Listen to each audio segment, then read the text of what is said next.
Donc je m'appelle Kwame, je fais de la musique, je suis un artiste et je vis à Bruxelles, je viens de Bruxelles. Dans ma tête, j'ose, dans le vide, saute. Mets ma thune dans ma main maintenant, ouais. Boucle là, non, j'ai plus trop le temps. Parle trop fait, peu, je deviens distant, ouais. Faux négro m'envie, j'ai 1000 plans. J'ai beaucoup aimé l'enfance et j'aurais voulu rester dans l'enfance tout le temps. Mais à un moment, il faut grandir, etc. Mais c'était une belle enfance, j'ai 2 petits frères.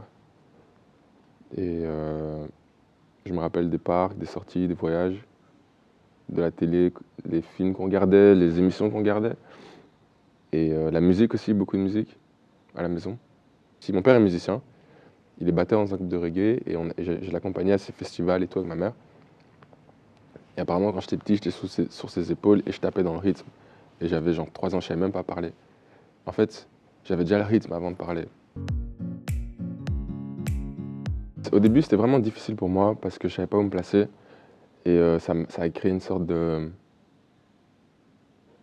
C'est en fait, tu sais pas trop qui t'es. Tu sais pas si t'es blanc ou noir. Et du coup, ça crée une crise d'identité. Et j'avais ça.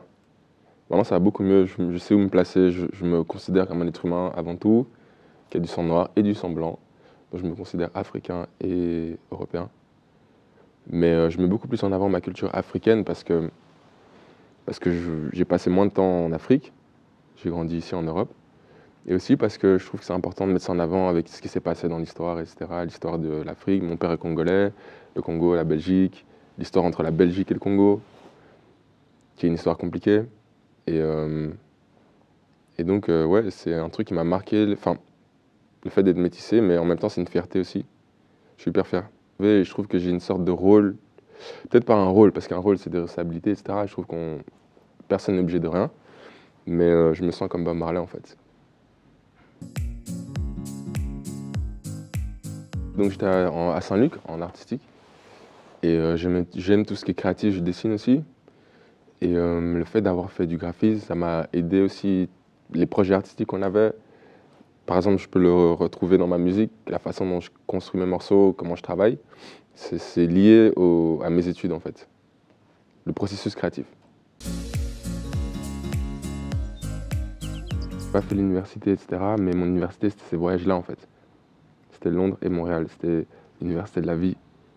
Et j'ai appris beaucoup plus à Londres et à Montréal que pendant mes 12 ans à l'école. Je dis pas qu'il faut pas aller à l'école. Les petits, c'est important et tout, il faut aller à l'école. Mais t'apprends beaucoup plus en dehors de l'école qu'à l'école. Londres parce que j'ai ma tante qui vit là-bas et j'aime bien tout ce qui est les pays anglo-saxons. Et ça me faisait rêver un peu. Et donc j'ai fait 1 an à Londres et puis après là je suis rentré et puis j'ai fait 1 an à Montréal. Et c'était aussi la même chose, c'était parce que c'était l'Amérique du Nord et tout, je voulais voir comment ils se débrouillaient là-bas, c'était la mentalité différente et tout, c'était bien.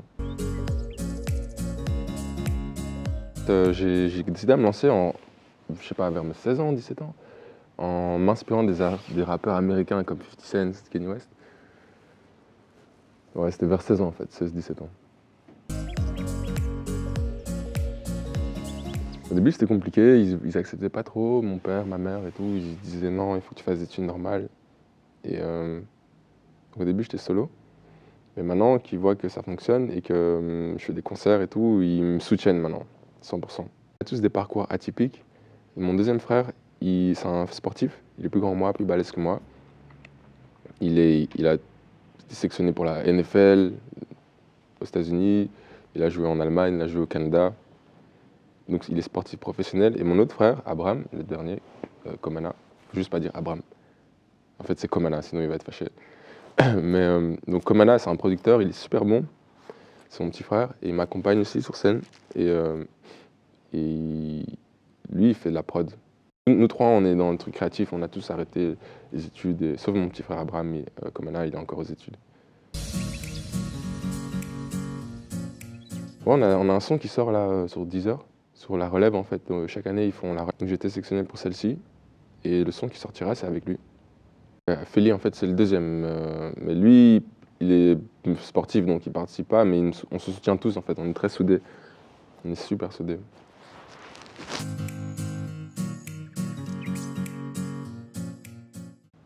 Toute ma musique, c'est la vérité pure et dure. En gros, c'est ma vie en fait. Et je peux chanter que sur ma vie, je sais pas chanter sur d'autres choses. Après, la façon d'écrire, etc., des fois tu romances un peu les choses.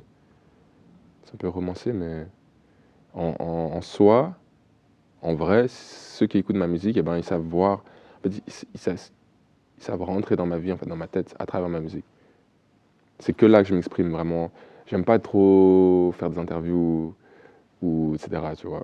Bon, là c'est cool, on est ensemble, c'est chouette. Et j'aime bien le média, etc., mais euh, je préfère faire de la musique. Je vais toujours rester en français. C'est ma langue. Ouais, ouais, vraiment. C'est important.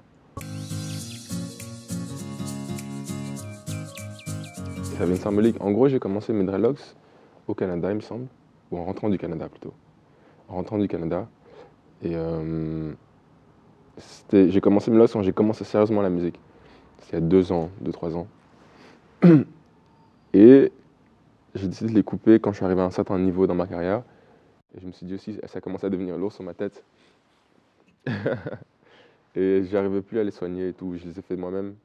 J'avais pas de personne pour les soigner. Donc j'ai décidé de les couper, mais je vais les refaire.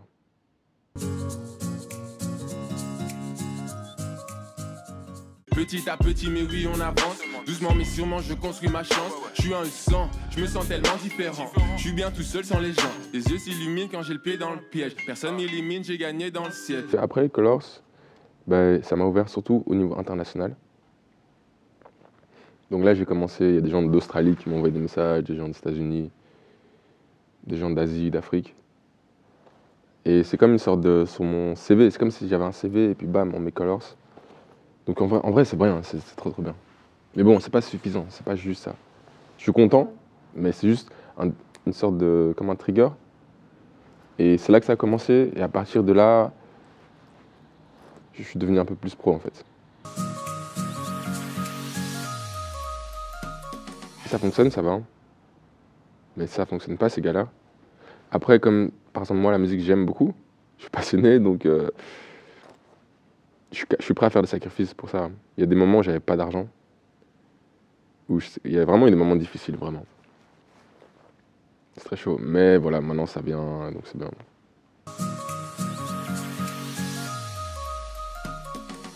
Ouais, j'ai plein de rêves.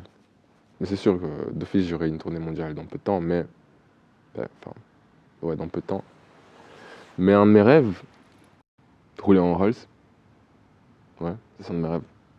À Bruxelles, avec tous mes amis, frères, tout le monde dans une Rolls. On va manger dans de beaux restaurants, j'ai des beaux vêtements, tout ça.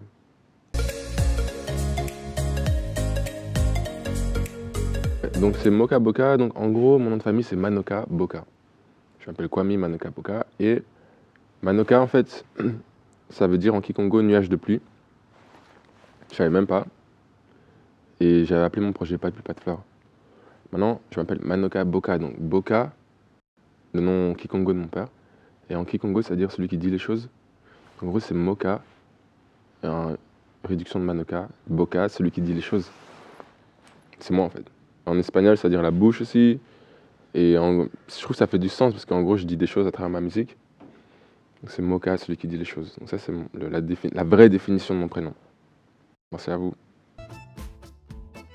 Du coup, il y a juste avant Kwame qui est sorti. Tout le monde peut aller regarder ça sur Spotify, Deezer. C'est mon dernier projet. Je suis en train de préparer le prochain projet. Je sais pas quand il sortira. Normalement, ça s'appellera Kwame, avec des featuring, etc. Mais je prends mon temps à le préparer et j'espère peut-être d'ici la rentrée prochaine, en septembre.